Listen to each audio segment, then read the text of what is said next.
Hello.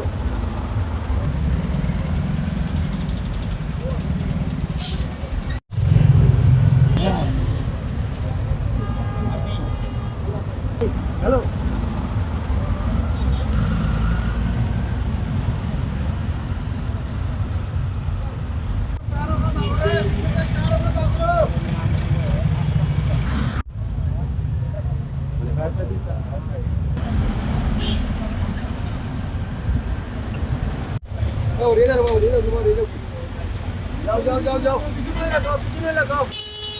পিকআপের শ্রমিক নিয়ে যাচ্ছিল সুনামগঞ্জের দিকে, আর খাগড়াছড়ি থেকে একটা ট্রাক সিলেটে যাচ্ছিল কাঁঠাল বোঝায়।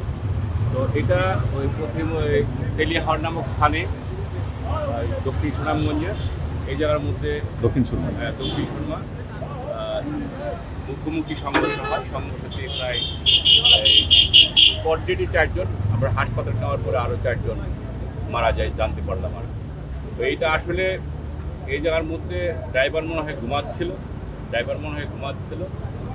এই যেহেতু অনেক রাত্রে থেকেই সে চালায় আসছিল গাড়িটা, সকালে হয়তো হয়তো এই জায়গার মধ্যে রাস্তার মধ্যে এই ধরনের ঘটনা ঘটার কথা না। ধন্যবাদ।